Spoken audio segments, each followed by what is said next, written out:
Hi guys, आप सबका हमारे यूट्यूब चैनल तस्मै कैरियर एकेडमी पे स्वागत है।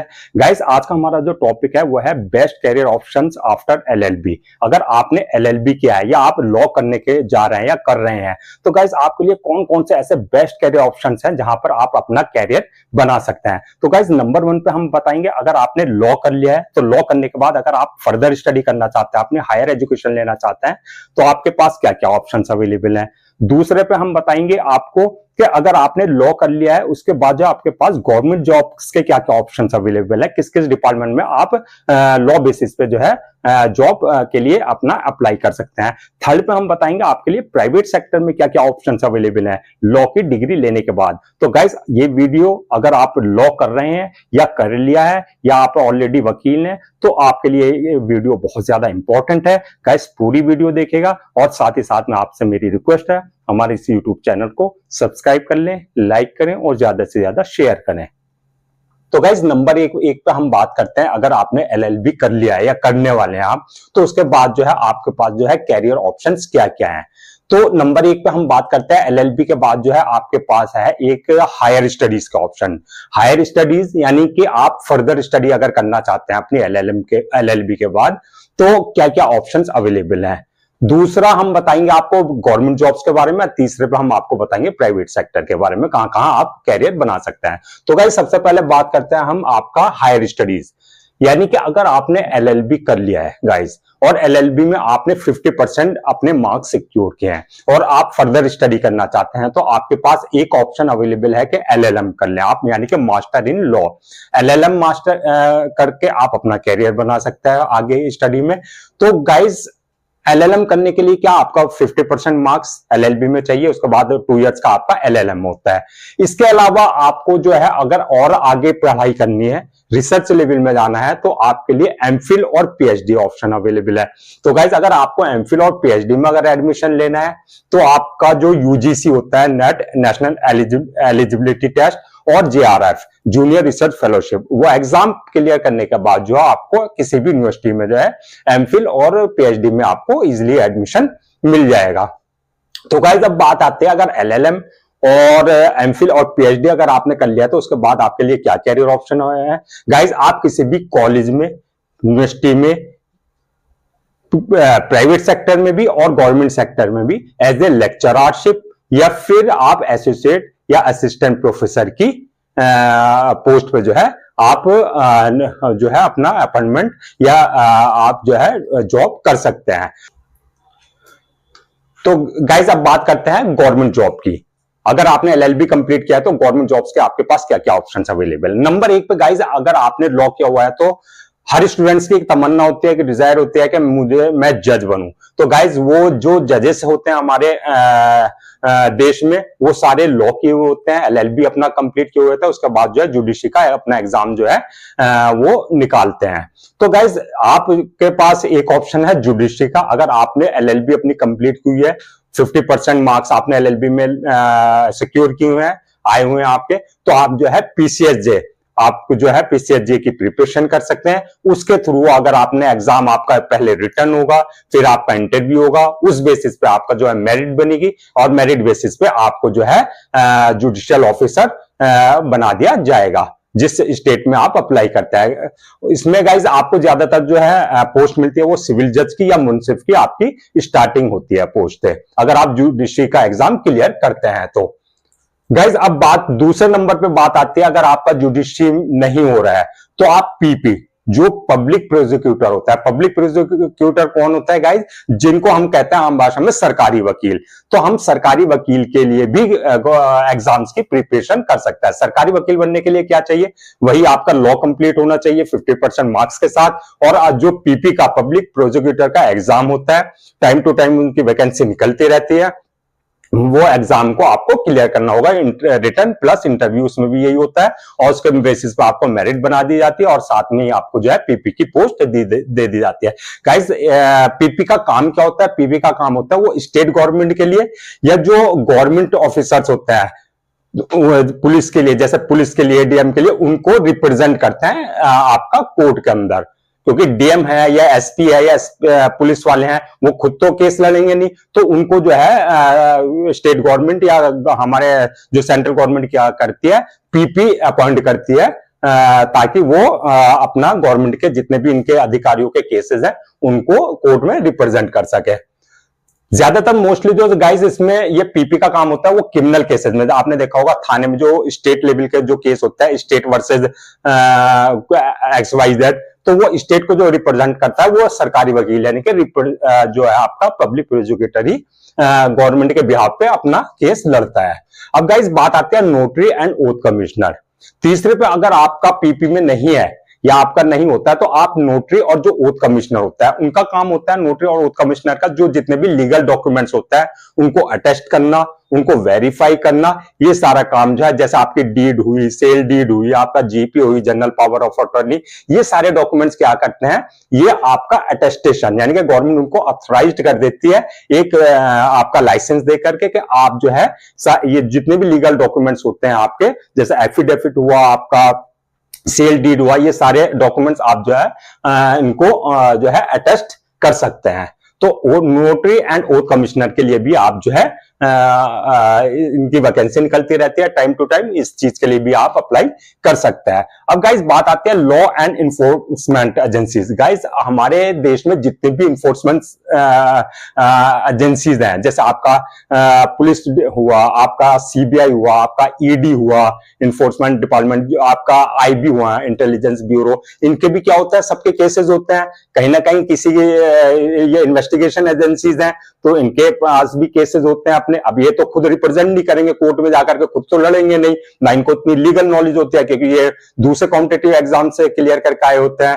जो सीबीआई वाले हैं इनको लीगल नॉलेज तो होती नहीं, तो इनको इनके केसेस लड़ने के लिए जो है आपका जो है जो जितनी भी इन्फोर्समेंट एजेंसीज हमारे देश में, उनको जो है रिप्रेजेंट वो सरकारी वकील ही करता है। तो इन एजेंसीज में भी तो टाइम टू टाइम जो है लीगल एडवाइजर, लीगल एसोसिएट और लीगल कंसल्टेंट की जो है वैकेंसीज निकलती रहती है। अब गाइस बात आता है next legal government legal departments. Guys जितने भी गवर्नमेंट डिपार्टमेंट्स है कहीं ना कहीं, गाइस एक बात मैं बताऊं, जितने भी आपके, चाहे वो प्राइवेट सेक्टर है चाहे आपके गवर्नमेंट सेक्टर है, जितने भी डिपार्टमेंट्स है गवर्नमेंट्स के या प्राइवेट सेक्टर के, हर चीज में आपको लीगल एडवाइजर, लीगल कंसल्टेंट चाहिए ही चाहिए, क्योंकि आप बिजनेस करेंगे या आप प्राइवेट सेक्टर में हैं, कहीं ना कहीं आपके सामने इश्यूज आएंगे, कुछ ना कुछ इश्यूज आएंगे, वहां पे लीगल एडवाइस की आपको जरूरत पड़ेगी। और जो गवर्नमेंट डिपार्टमेंट्स हैं तो गाइस वहां तो हर काम, हर आपका दूसरा काम वो लीगल से रिलेटेड होता है, तो उनको रिजॉल्व करने के लिए तो गवर्नमेंट क्या करती है, टाइम टू टाइम जो है legal adviser, legal associate, legal researchers, इनकी टाइम टू टाइम वैकेंसी निकालती रहती है अलग अलग मिनिस्ट्रीज में। लीगल ओपिनियन के लिए है, लीगल ऑफिसर्स, ये सब निकलते रहते हैं। इसके अलावा गाइस बात आती है next judicial clerks and research assistant.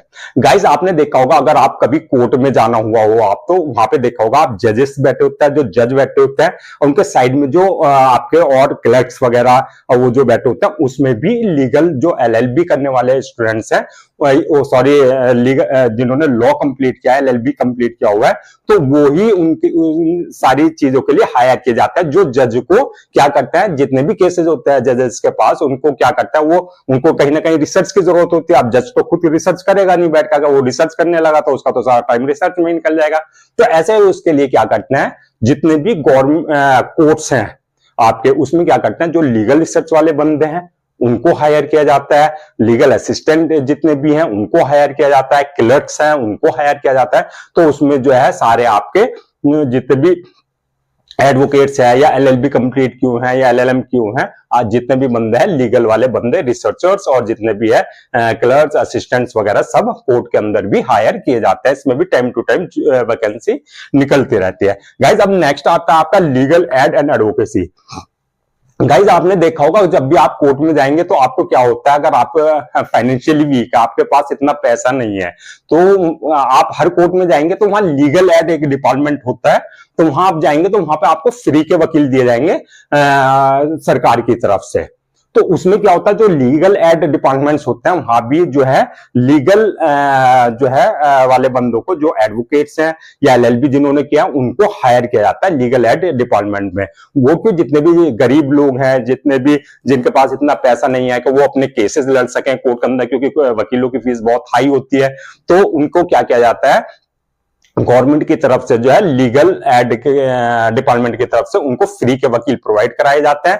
तो उन डिपार्टमेंट्स में लीगल एड डिपार्टमेंट जितने भी है कोर्ट्स के अंदर या गवर्नमेंट के जितने भी सेंटर्स बने हुए हैं लीगल एड के, वहां पर टाइम टू टाइम जो है वह इनकी वैकेंसी निकलती रहती है। तो इसमें भी आप ट्राई कर सकते हैं। इसके बाद गाइस आता है ऑल्टरनेटिव डिस्प्यूट रेजोल्यूशन डिपार्टमेंट होता है गवर्नमेंट का, एडीआर। आप जितने भी कोर्ट्स में जाएंगे वहां पे आपको एक मीडिएशन सेंटर, आर्बिट्रेशन सेंटर्स या एडीआर ऑल्टरनेटिव जो है डिस्प्यूट रेजोल्यूशन वो सेंटर्स, इसके अलावा तो है कोर्ट्स के बाहर भी गवर्नमेंट ने इस तरीके के जो है सेंटर्स बना रखे हैं। इनका जो मकसद होता है बनाने का, जितने भी आपके लीगल इश्यूज हैं, लोगों के इश्यूज हैं, जितनी लड़ाई है, झगड़े हैं या किसी जमीन को लेकर विवाद है, डिस्प्यूट है, तो उसमें क्या होता है गाइस, इस डिपार्टमेंट्स में क्या होता है कि वो दोनों पार्टीज को बुला करके, जो मीडिएटर्स होते हैं, आर्बिट्रेटर्स होते हैं या कंसिलेटर्स होते हैं, उनको क्या करता है, बुलाते हैं। उनको बुला करके क्या करते हैं, उनको बातचीत करके, नेगोशिएट करके उनसे, और उनको जो है कोर्ट के बाहर ही मामला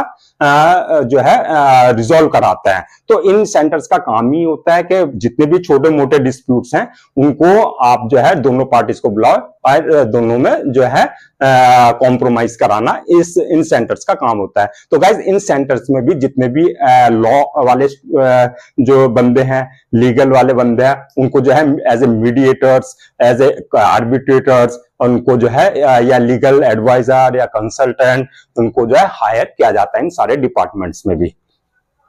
इसके अलावा गाइस नेक्स्ट है आपका government companies and regulatory bodies. Government जितनी भी कंपनीज है, जैसे आपका oil and natural gas corporation है लिमिटेड, दूसरा इंडियन ऑयल है या भारत पेट्रोलियम है, इसके अलावा जो है आपका बीएचएल है, इसके अलावा जो है आपका सेबी है, जो रेगुलेटरी बॉडीज होती है गवर्नमेंट की, सेबी। इसके अलावा जो है आपके ये है आरबीआई बैंक है, गवर्नमेंट बैंक है, उसमें कहीं ना कहीं as a legal adviser, legal consultant और लीगल रिसर्चर्स, इन सब की वैकेंसी निकलती रहती है गाइस।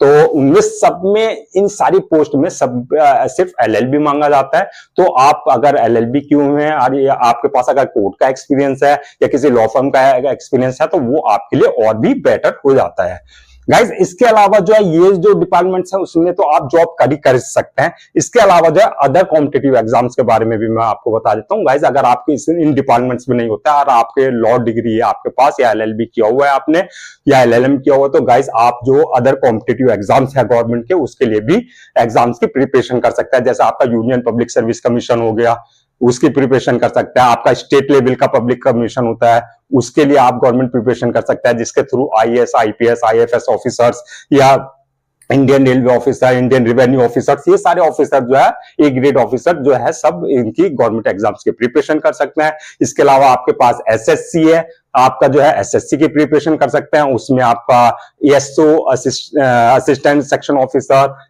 एसआई सब इंस्पेक्टर जो है दरोगा जिसको बोलते हैं, सीबीआई में, सीआईडी में और अलग अलग डिपार्टमेंट से गवर्नमेंट के जो है उसमें पोस्ट निकलती रहती हैं। तो उन सारे एग्जाम्स की भी आप प्रिपरेशन कर सकते हैं। और जो जितने बैंकिंग पब्लिक बैंक्स हैं, यानी कि गवर्नमेंट के, एसबीआई हुआ, आपका सेंट्रल बैंक हुआ, इंडियन बैंक्स हुआ, इनमें सब में जो है लीगल एडवाइजर, लीगल कंसल्टेंट जो है हायर किए जाते हैं। क्योंकि जितने भी ड्राफ्टिंग का काम होता है, जितने एग्रीमेंट्स का काम होता है, जितने कॉन्ट्रैक्ट्स बनते हैं, जो है आपका वो सारे जो है लीगल इश्यूज को रिजॉल्व करने के लिए जो है ये बैंक जो है आपका legal adviser, legal consultant hire करता है। तो गाइज ये था हमारा गवर्नमेंट डिपार्टमेंट्स का। और अब बात करते हैं गाइज हम थर्ड पे, jobs in private sector. Private sector में एलएलबी करने के बाद जो है क्या क्या आपका स्कोप है, किस किस डिपार्टमेंट में हम लॉ करने के बाद जो है, या अगर हम वकील हैं तो किस किस प्राइवेट सेक्टर में हमें जॉब्स के हमारे पास ऑप्शन अवेलेबल है, अपॉर्चुनिटीज है, वो हम स्टेप बाय स्टेप आपको बताता है। गाइस सबसे पहले अगर आपने लॉ कर लिया, एलएलबी किया है, तो आपके दिमाग में आता है कि मुझे कोर्ट में प्रैक्टिस करनी है, राइट।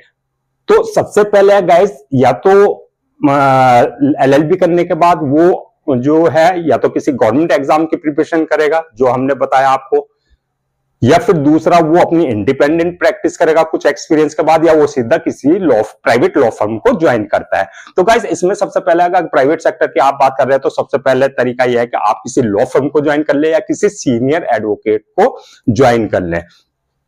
ये होगा अगर आपने किसी लॉ फर्म को ज्वाइन कर लिया या सीनियर एडवोकेट, तो आपको एक्सपीरियंस हो जाएगा। एक्सपीरियंस के बाद जो आप फिर अपनी प्रैक्टिस इंडिपेंडेंट प्रैक्टिस भी कर सकते हैं। तो एक तो ऑप्शन आपके पास है कि आप लिटिगेशन या कॉर्पोरेट डिपार्टमेंट, कॉर्पोरेट जो है जितनी भी कंपनीज है, एमएनसीज हैं, उसमें जाकर के जो है आप जो है एज ए लीगल एसोसिएट्स आप जो है या एज ए जूनियर आप जो है जॉब कर सकते हैं। दूसरा है गाइज आपका जितनी भी एमएनसीज है, कॉर्पोरेट लीगल डिपार्टमेंट, जितनी भी बड़ी बड़ी कंपनीज हैं उनके अंदर जो है आपको पता ही होगा जो क्लाइंट्स के साथ या इंटरनेशनल लेवल के जितने भी बिजनेस हैं उनके एग्रीमेंट्स होना, उनके कॉन्ट्रैक्ट्स होना, उनकी ड्राफ्टिंग करने के लिए जो है जितने भी काम होता है, लीगल इश्यूज जो है उनको रिजॉल्व करने के लिए, उनको सारे देख रेख करने के लिए एक लीगल डिपार्टमेंट होता है। हर मल्टीनेशनल कंपनी में जितनी भी प्राइवेट कंपनीज है उन सारे डिपार्टमेंट्स को जो जितने भी वो हेड होते हैं वो सारे लीगल वाले ही बंदे हैंडल करता है। तो एमएनसीज में भी जो है आपका जितनी भी मल्टीनेशनल कंपनी है प्राइवेट, उसमें सब में लीगल वाले बंदे जो है हायर किए जाता है। गाइस अब बात आता है next, legal consultancy and advisory services. Guys अगर आप लॉ क्यों है, आपको एक्सपीरियंस है, तो आपने देखा होगा जितने भी ये बिजनेसमैन है या जो नए नए स्टार्टअप्स हो रहे हैं या कोई इंडस्ट्री है, फैक्ट्री, उनके लिए आप क्या है लीगल एडवाइजरी सर्विस प्रोवाइड करा सकते हैं, यानी कि उनको लीगल एडवाइस दे सकता है। उसके लिए वो आप अच्छी खासी उसके लिए फी अपनी फी जो है आप चार्ज कर सकते हैं। जो आपके उनके ड्राफ्टिंग है या उनके जितने भी लीगल इश्यूज है, चाहे वो कोर्ट्स के हों, कोर्ट के बाहर के हों या क्लाइंट से रिलेटेड हो, वो सारी चीजें आप जो है उनको एडवाइस कर सकते हैं। उनके लिए जो है आप ड्राफ्टिंग या कॉन्ट्रैक्ट्स वगैरह आप बना करके अच्छा खासा जो है पैसा इसमें अर्न कर सकते हैं।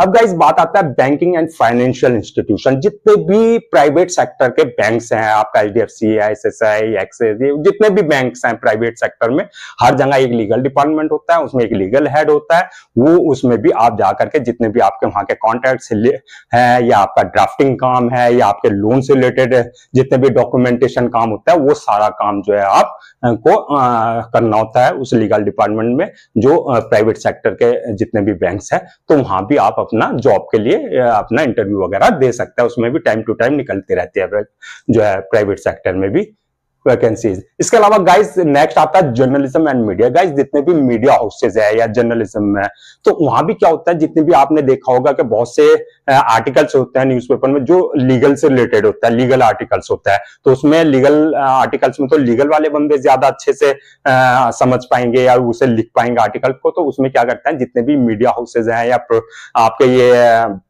जर्नलिज्म है, तो जर्नलिज्म वाले बंदे जो है लीगल रिपोर्टिंग करते हैं।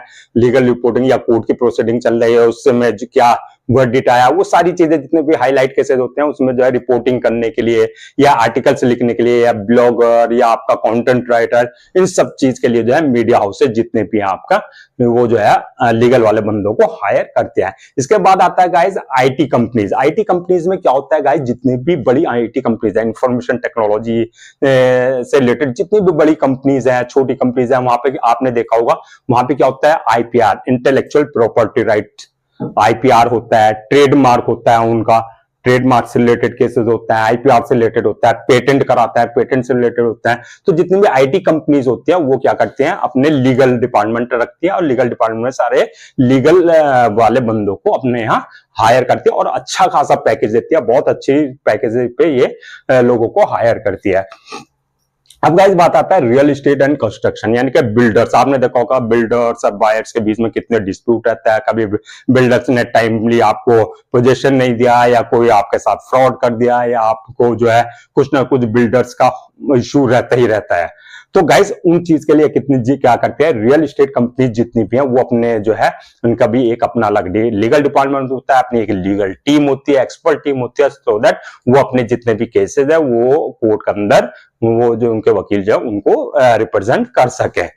उसके लिए वो जो है बिल्डर्स या रियल एस्टेट कंपनी जो है अपने डिपार्टमेंट्स में जो है बहुत सारी वैकेंसीज निकालती है, इंटरव्यू लेती है और उनको अच्छे खासे पैकेज पे हायर भी करती है। अब गाइस बात आता है नेक्स्ट नेशनल ऑर्गेनाइजेशन, नेशनल और इंटरनेशनल ऑर्गेनाइजेशंस या एनजीओज। गाइस आपने देखा होगा हमारे देश में इतनी सारी एनजीओज हैं, उसमें जाहिर सी बात है जितनी भी एनजीओज हैं वहां पे भी एक लीगल डिपार्टमेंट्स होता है, लीगल वाले बंदे होते हैं, या जितने भी इंटरनेशनल ऑर्गेनाइजेशंस है जैसे आपका यूएन है, यूनाइटेड नेशंस, वहां भी एक कितना बड़ा वर्ल्ड लेवल का जो है ऑर्गेनाइजेशन है, वहां भी लीगल वाले बंदे रखे जाते हैं जो लीगल एक्सपर्ट होता है, लीगल एडवाइजर होता है, कंसल्टेंट होता है, उन सारे या रिसर्चर्स वाले बंदे होते हैं जो वर्ल्ड वाइड जो है सारे इश्यूज को देखते हैं लीगल के। तो जितनी भी आपकी एनजीओज है, चाहे वो नेशनल लेवल पे है चाहे वो इंटरनेशनल लेवल पे है, या आपका जितनी भी सोसाइटीज हैं, बड़ी बड़ी सोसाइटीज बनी हुई है, उसमें जो है लीगल वाले बंदे हायर किए जाते हैं,